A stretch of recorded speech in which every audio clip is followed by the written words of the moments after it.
Subscribe करने के लिए आप मेन स्क्रीन पर सब्सक्राइब बटन और बेल आइकन को प्रेस कीजिए। ये टोटली फ्री है, इससे आपको लेटेस्ट अपडेट्स मिल पाएंगे। Hi friends, this is Sonam Garg here. Welcome to my channel. Friends, आज हम बनाने वाले हैं पनीर लबाबदार। ये एक नई तरह की पनीर की रेसिपी है जो हम ढाबी स्टाइल में बनाएंगे। इसे बनाना बहुत आसान है। लबाबदार मतलब जिसे देखकर ही मुंह में पानी आ जाए। तो फ्रेंड्स, इस रेसिपी को आप अच्छे से देखें और एंजॉय करें। तो देखें इसे कैसे बनाते हैं। तो फ्रेंड्स, प्रोसेस में सबसे पहले हमने 2 मीडियम साइज़ के प्याज और 2 मीडियम साइज़ के टमाटर लिए हैं। इन्हें हम रफली चॉप कर लेंगे। तो सबसे पहले प्याज के पेस्ट के लिए 2 मीडियम साइज़ के प्याज लिए हैं, 1 अदरक का टुकड़ा और 5 गार्लिक लिए हैं। इन्हें कवर किया है और इन्हें ग्राइंड किया है, एक अच्छा सा पेस्ट बना लिया है। अब हमने 12 काजू एक बोल में लिए हैं, उसमें 1 टीस्पून मगज बीज डाले हैं, साथ ही 1 टीस्पून खसखस डाला है और इसके बाद इसमें आधा कप पानी डाला है और 2 घंटे के लिए इन्हें अलग रख दिया है। 2 घंटे के बाद इसे छान लें। आप देखेंगे कि काजू स्वेल हो चुके हैं, बड़े हो चुके हैं थोड़े साइज़ में। तो इन्हें आप एक मिक्सर में निकाल लें, क्योंकि हमें यहाँ पे काजू का पेस्ट बनाना है। तो इसमें हमने कुछ खड़े मसाले भी डाले हैं, 5 काली मिर्ची, 3 लौंग, 1 इंच दालचीनी, 1 बड़ी इलायची, 1 तेजपात और 1 टीस्पून सूखा नारियल का बूरा। तो इनके एक एक करके हम इसके अंदर डाल देंगे। ये इन्हें अच्छा ही स्वाद देगा। तो खड़े मसाले अपना ही एक फ्लेवर रखते हैं। हमने काली इलायची की जगह, अगर आपके पास ये अवेलेबल नहीं हो तो आप 2 से 3 हरी इलायची छोटी वाली डाल सकते हैं। तो इन्हें हम अच्छे से ग्राइंड कर लेंगे। इसके लिए हमें 2 टेबलस्पून पानी इसमें डालना होगा और एक बहुत ही कोर्स सा, मतलब दरदरा सा पेस्ट बनाना होगा। इसी से इस सब्जी में स्वाद आएगा।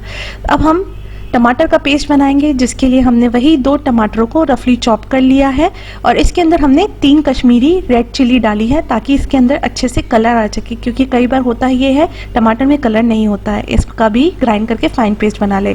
अब हमने एक पैन लिया है जिसे मीडियम फ्लेम पर हमने गर्म किया है और इसमें 4 टेबलस्पून ऑयल डाला है, इसे गर्म होने दिया है। यहाँ हमने 250 ग्राम पनीर लिया है, जिसमें 200 ग्राम पनीर के हमने चौकोन बड़े टुकड़े कर लिए हैं और 50 ग्राम पनीर आगे के लिए रखे हैं।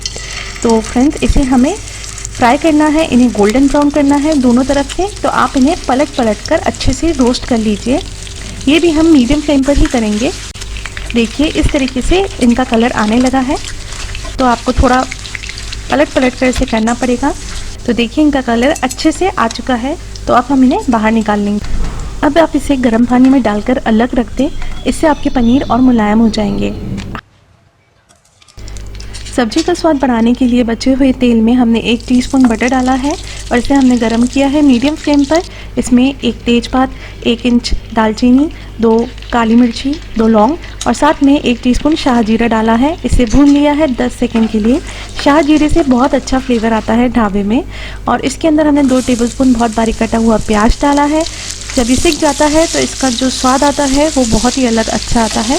तो इसे हमने 2 मिनट के लिए लगभग सौटे कर लिया है और फिर इसके बाद जब ये ट्रांसलूसेंट हो जाता है, पारदर्शी हो जाता है, तो इसमें हमने हमारा प्रिपेयर किया हुआ अनियन पेस्ट यानी कि प्याज का पेस्ट डाला है। इसे भी हम 2 से 3 मिनट तक अच्छे से सौटे कर लेंगे, चला लेंगे। थोड़ा सा पारदर्शी हो जाए तब हम इसके अंदर हमारा तैयार किया हुआ काजू का पेस्ट डालेंगे और इसे अच्छे से चला लेंगे अगले 3 मिनट के लिए। 3 मिनट तक हमें इसे भूनना है। ग्रेवी अच्छे से कुक हो चुकी है। ये देखिए किस तरीके से पैन को छोड़ रहा है, तेल भी इससे अलग होने लगा है। तो अब हम इसमें टमाटर का पेस्ट डालेंगे और इसे 3 मिनट के लिए मीडियम फ्लेम पर अच्छे से भून लेंगे। आप इसे चलाते रहें। 3 मिनट के बाद आप देखेंगे कि ग्रेवी ने कढ़ाई को छोड़ना चालू कर दिया है और साथ ही तेल भी ग्रेवी से अलग होने लगा है, मतलब ये अच्छे से कुक हो चुकी है। तो अब हम फ्लेम को लो कर देंगे ताकि हम सारे मसाले इसमें डाल सकें। इस प्रोसेस में हमें 4 मिनट लगे थे।